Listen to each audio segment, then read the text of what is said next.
খাগড়াছড়ির পানছড়ি ও মাটিরাঙ্গায় সেনাবাহিনীর অভিযানের খবর পাওয়া গেছে। এ অভিযানে পানছড়িতে ৪ জন পাহাড়ি যুবককে আটক করে হয়রানি ও একটি বাড়িতে তল্লাশির অভিযোগ উঠেছে।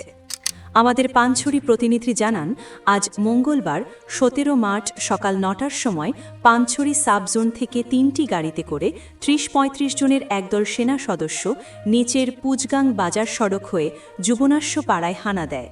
এরপর সেনারা গ্রামের ৪ যুবককে আটক করে এবং তাদেরকে সাথে নিয়ে পুরো গ্রাম ঘুরে বেড়ায়। ভুক্তভোগী যুবকরা হলেন ইমন চাকমা ২৩ বছর, দর্শন চাকমা ২০ বছর, জুনিয়ন চাকমা ১৭ বছর ও পূর্ণজ্যোতি চাকমা ১৯ বছর।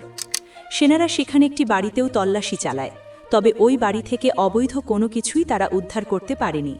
গত কয়েক মাসে সেনারা ওই বাড়িটিতে বেশ কয়েকবার তল্লাশি এবং বাড়ির বিভিন্ন গৃহস্থালী জিনিসপত্র লুট করে নেয়ার অভিযোগ রয়েছে। অভিযান ও তল্লাশি শেষে ক্যাম্পে ফিরে যাওয়ার সময় সেনারা আটককৃত ৪ যুবককে ছেড়ে দিয়ে যায় বলে জানা গেছে।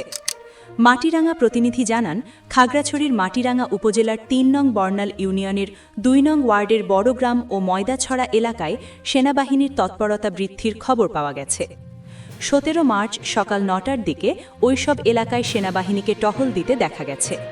স্থানীয়দের দেওয়া তথ্য মতে মাটিরাঙ্গা সেনা জোন থেকে আনুমানিক ৭০ জন সেনা সদস্য সেখানে অবস্থান নিয়েছে। সেনাদের সাথে আনসার সদস্যরাও রয়েছে। সেনা সদস্যরা এলাকায় টহল দিয়ে ময়দাছড়া দোকানে অবস্থান নেয় বলে প্রত্যক্ষদর্শীরা জানান। সেনাবাহিনীর টহল ও তৎপরতার ফলে এলাকাবাসীর মধ্যে উদ্বেগ ও আতঙ্ক বিরাজ করছে বলে জানা গেছে।